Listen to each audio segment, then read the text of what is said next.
എല്ലാവർക്കും ദേവികാസ് കിച്ചൺ റെസിപ്പീസിലേക്ക് സ്വാഗതം. ഇന്ന് എളുപ്പത്തിൽ ഉണ്ടാക്കാൻ പറ്റിയ നല്ല ക്രീമി ടെക്സ്ചറിലുള്ള ഒരു സേമിയ പായസമാണ് തയ്യാറാക്കുന്നത്. കുക്കറിൽ ഒറ്റ വിസിൽ മതി, 5 മിനിറ്റ് കൊണ്ട് പെട്ടെന്ന് തന്നെ തയ്യാറാക്കി എടുക്കാനായിട്ട് പറ്റും. ഇതിൽ കണ്ടൻസ്ഡ് മിൽക്കോ ബട്ടറോ ഒന്നും ചേർക്കുന്നില്ല, ഷുഗർ കാരമലൈസ് ചെയ്യുന്നില്ല. ഇതൊന്നും ഇല്ലാതെ തന്നെ നല്ല ക്രീമി ടെക്സ്ചറിലുള്ള സേമിയ പായസം പെട്ടെന്ന് തന്നെ നമുക്ക് തയ്യാറാക്കി എടുക്കാനായിട്ട് പറ്റും. ഇതിലും എളുപ്പത്തിൽ സേമിയ പായസം ഉണ്ടാക്കാൻ പറ്റുമെന്ന് എനിക്ക് തോന്നുന്നില്ല. അത്ര എളുപ്പമാണ് ഈ ഒരു പായസം ഉണ്ടാക്കാനായിട്ട്. അപ്പോൾ വീഡിയോയിലേക്ക് പോകാം.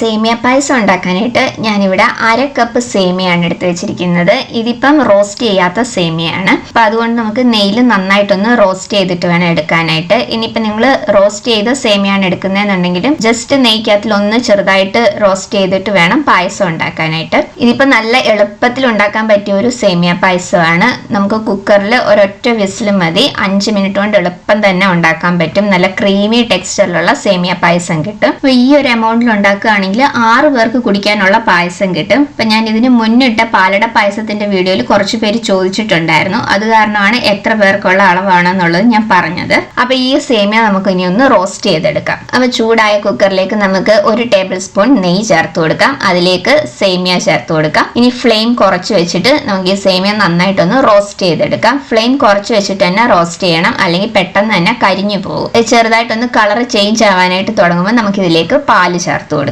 അപ്പൊ കുക്കറിൽ പായസം ഉണ്ടാക്കുമ്പം എപ്പോഴും നമ്മൾ നല്ല ക്ലീൻ ആയിട്ടുള്ള കുക്കർ തന്നെ എടുക്കണം. ഇനിയിപ്പോ കറിയൊക്കെ ഉണ്ടാക്കുന്ന കുക്കറാണ് എടുക്കുന്നതെന്നുണ്ടെങ്കിൽ നല്ല തിളച്ച വെള്ളം ഒഴിച്ച് നന്നായിട്ട് ക്ലീൻ ചെയ്തതിന് ശേഷം വേണം പായസം ഉണ്ടാക്കാനായിട്ട്, അല്ലെങ്കിൽ പായസം പിരിഞ്ഞു പോകും. ഇപ്പൊ നമ്മുടെ സേമിയ ഒന്ന് റോസ്റ്റ് ആയി വന്നിട്ടുണ്ട്. ഇനി നമുക്ക് ഇതിലേക്ക് പാല് ചേർത്ത് കൊടുക്കാം. പാൽ എടുക്കുമ്പോൾ ഫുൾ ഫാറ്റിന്റെ പാല് തന്നെ എടുക്കണം. ഫുൾ ഫാറ്റിന്റെ പാലാണ് എപ്പോഴും പായസം ഉണ്ടാക്കാനായിട്ട് നല്ലത്. ഇതിപ്പോൾ ഞാൻ 250 ml കപ്പാണ് എടുത്തിരിക്കുന്നത്. ഈ 250 ml കപ്പിന് ഞാൻ 3.5 കപ്പാണ് പാലെടുത്തിരിക്കുന്നത്. ഇനി ഇതിലേക്ക് 1/2 കപ്പ് വെള്ളവും കൂടെ ചേർത്ത് കൊടുക്കാം. ഇനി ഞാനിവിടെ ചവ്വരി എടുത്തിട്ടുണ്ട്. ഇതിപ്പോൾ ഞാൻ 2 ടേബിൾ സ്പൂൺ ചവ്വരി നന്നായി കഴുകി അരമണിക്കൂർ കുതിർത്ത് വെച്ചിരുന്നതാണ്. അപ്പോൾ ഈ ഒരു അളവിൽ ഉണ്ടാക്കുമ്പോൾ നമുക്ക് 2 ടേബിൾ സ്പൂൺ ചവ്വരി മതി. കൂടുതൽ എടുത്തു കഴിഞ്ഞാൽ പായസം ഒരുപാട് തിക്കായി പോകും. അപ്പോൾ ഇനി ഈ ചവ്വരിയും കൂടി ഇതിലേക്ക് ചേർത്ത് കൊടുക്കാം. അപ്പോൾ അതും കൂടെ ചേർത്ത് നന്നായിട്ടെല്ലാം ഒന്ന് മിക്സ് ചെയ്തെടുക്കാം. അപ്പോൾ ഇനി നമ്മൾ ഇതിലേക്ക് പഞ്ചസാരയും കൂടെ ചേർത്തിട്ടാണ് നമ്മൾ പായസം ഉണ്ടാക്കാനായിട്ട് വെക്കുന്നത്. സേമിയയും ചവ്വരിയും പാലും പഞ്ചസാരയും എല്ലാം കൂടെ ഒരുമിച്ച് നമ്മൾ കുക്കറിൽ വെച്ചിട്ട് കുക്ക് ചെയ്തെടുക്കുകയാണ് ചെയ്യുന്നത്. ഇപ്പം ഞാൻ 1/4 കപ്പും 2 ടേബിൾ സ്പൂണുമാണ് പഞ്ചസാര ചേർത്തിരിക്കുന്നത്. ഇനി പഞ്ചസാര വേണം എന്നുണ്ടെങ്കിൽ നമുക്ക് പിന്നെ ചേർത്ത് കൊടുക്കാം. നന്നായിട്ടെല്ലാം ഒന്ന് മിക്സ് ചെയ്തിട്ടുണ്ട്. അപ്പോൾ ഇതിനി പാല് നന്നായിട്ടൊന്ന് തിളച്ച് വരട്ടെ. പാല് നന്നായി തിളച്ച് വരുന്നത് വരെ ഹൈ ഫ്ലെയിമിൽ വെച്ചിരുന്നാൽ മതി. പാല് നന്നായി തിളച്ചതിന് ശേഷം ഫ്ലെയിം മീഡിയത്തിലേക്ക് കുറച്ച് വെച്ച് നമ്മൾ കുക്കർ അടച്ച് മീഡിയം ഫ്ലെയിമിൽ 1 വിസിൽ വരുന്നത് വരെയാണ് കുക്ക് ചെയ്തെടുക്കേണ്ടത്. 1 വിസിൽ വന്നതിന് ശേഷം ഫ്ലെയിം ഓഫ് ചെയ്യാം. എന്നിട്ട് കുക്കറിലെ പ്രഷർ കംപ്ലീറ്റ് ആയിട്ട് മാറിയതിന് ശേഷം കുക്കർ ഓപ്പൺ ചെയ്യാം. അപ്പൊ നമ്മുടെ പായസം റെഡി ആയിട്ടുണ്ടാവും.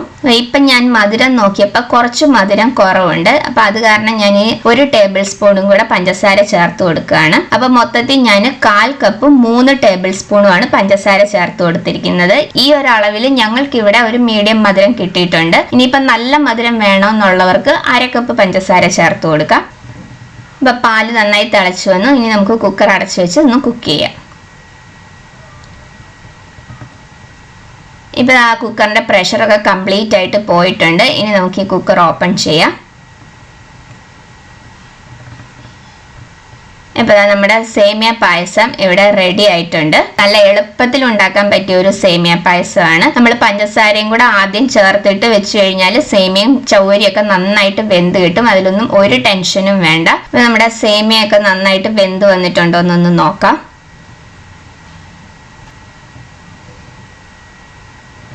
ഇതാ കണ്ടില്ലേ, നന്നായിട്ട് തന്നെ വെന്ത് വന്നിട്ടുണ്ട് സേമിയ. അതുപോലെ തന്നെ ചവ്വരിയും നന്നായിട്ട് വെന്ത് വന്നിട്ടുണ്ട്. ഇതിലേക്ക് 1/2 ടീസ്പൂൺ ഏലക്കാപ്പൊടിയും കൂടെ ചേർത്ത് കൊടുക്കാം. അപ്പൊ നിങ്ങൾക്ക് ആദ്യം വേണമെങ്കിൽ ഏലക്കായോ അല്ലെങ്കിൽ ഏലക്കാപ്പൊടിയോ ചേർത്തിട്ട് നമ്മൾ ഇതെല്ലാം കൂടെ കുക്ക് ചെയ്യാൻ വെക്കുന്ന സമയത്ത് തന്നെ ഏലക്ക ചേർത്തിട്ട് വെക്കാം. ഞാൻ ആ സമയത്ത് വിട്ടുപോയതാണ്, അതുകൊണ്ടാണ് ഇപ്പൊ ചേർത്ത് കൊടുത്തത്. അപ്പൊ ഇനി നമുക്ക് ഇതിലേക്ക് അണ്ടിപ്പരിപ്പും കിസ്മിസും കൂടെ ഒന്ന് ഫ്രൈ ചെയ്ത് ചേർത്ത് കൊടുക്കാം. അതിനൊരു പാൻ ചൂടാവുമ്പോൾ കുറച്ച് നെയ്യ് ചേർത്തതിന് ശേഷം അതിലേക്ക് അണ്ടിപ്പരിപ്പ് ഇട്ട് കൊടുത്ത് നന്നായിട്ടൊന്ന് ഫ്രൈ ചെയ്തെടുക്കാം. അതിലേക്ക് കിസ്മിസും കൂടെ ഇട്ട് കൊടുക്കാം. ഇനി ഫ്രൈ ചെയ്ത് വെച്ചിരിക്കുന്ന അണ്ടിപ്പരിപ്പും കിസ്മിസും നമ്മുടെ പായസത്തിലേക്ക് ചേർത്ത് കൊടുക്കാം. അപ്പൊ ഇത്രയേ ഉള്ളൂ നമ്മളുടെ സേമിയ പായസം. വളരെ എളുപ്പമാണ്. ഇതിലും എളുപ്പത്തിൽ സേമിയ പായസം വേറെ ഉണ്ടാക്കാൻ പറ്റുമെന്ന് എനിക്ക് തോന്നുന്നില്ല. അത്ര എളുപ്പം ഉണ്ടാക്കാൻ പറ്റിയ ഒരു സേമിയ പായസമാണ്. സേമിയയും ചവ്വരിയും പാലും പഞ്ചസാരയും എല്ലാം കൂടെ ഒരുമിച്ച് തന്നെ കുക്കറിൽ വെച്ച് ഒറ്റ വിസിലിന് കുക്ക് ചെയ്തെടുത്താൽ മതി. അത്രയും സിമ്പിൾ ആണ്. നല്ല ക്രീമി ടെക്സ്ചറിലുള്ള പായസം കിട്ടും. ഇപ്പൊ നമ്മുടെ പായസത്തിന്റെ കൺസിസ്റ്റൻസി ഇങ്ങനെയാണുള്ളത്. ഇതിന് ഇരുന്ന് കുറച്ചും കൂടെ ഒന്ന് തിക്കാവും. അപ്പൊ ഞാൻ ഇതിനു മുമ്പ് ഇതേപോലെ തന്നെ പാലട പായസത്തിന്റെ വീഡിയോ ഇട്ടിട്ടുണ്ട്. അടയും പാലും പഞ്ചസാരയും എല്ലാം കൂടെ ഒരുമിച്ച് കുക്കറിൽ വെച്ചിട്ട് ഉണ്ടാക്കുന്ന പാലട പായസം, അതുപോലെ തന്നെ അമ്പലപ്പുഴ പാൽ പായസം, അതിന്റെ ലിങ്ക് ഡിസ്ക്രിപ്ഷനിൽ കൊടുത്തേക്കാം. ഈ പായസം ഒരു സെർവിങ് ഗ്ലാസ്സിലേക്ക് മാറ്റാം. അപ്പോൾ എല്ലാവരും ഈ സേമിയ പായസം ഒന്ന് തയ്യാറാക്കി നോക്കണം. വളരെ എളുപ്പത്തിൽ ഉണ്ടാക്കാൻ പറ്റിയ ഒരു സേമിയ പായസമാണ്. നല്ലൊരു ക്രീമി ടെക്സ്ചറിലുള്ള പായസമാണിത്. അപ്പോൾ ഉണ്ടാക്കി നോക്കിയിട്ട് നിങ്ങളുടെ അഭിപ്രായങ്ങൾ കമന്റ്സിലൂടെ അറിയിക്കണം. ഞാൻ ഇതിനു മുമ്പ് കുറേ പായസം റെസിപ്പീസ് ഇട്ടിട്ടുണ്ട്. അതിന്റെ പ്ലേലിസ്റ്റ് ലിങ്ക് ഡിസ്ക്രിപ്ഷനിൽ കൊടുത്തേക്കാം. പിന്നെ ഓണം റെസിപ്പീസും മിക്കതും ഇട്ടിട്ടുണ്ട്. അതിന്റെയും പ്ലേലിസ്റ്റ് ലിങ്ക് കൊടുത്തേക്കാം. അപ്പൊ ഈ ഓണത്തിന് എല്ലാവരും സേമിയ പായസം ഈ രീതിയിലൊന്ന് ഉണ്ടാക്കി നോക്കണം. നല്ല ടേസ്റ്റി ആയിട്ടുള്ള പായസമാണ്. നല്ലൊരു ക്രീമി ടെക്സ്ചറിലുള്ളതാണ്. നമ്മൾ കണ്ടൻസ്ഡ് മിൽക്കോ ബട്ടറോ ഒന്നും ചേർത്തിരുന്നില്ല.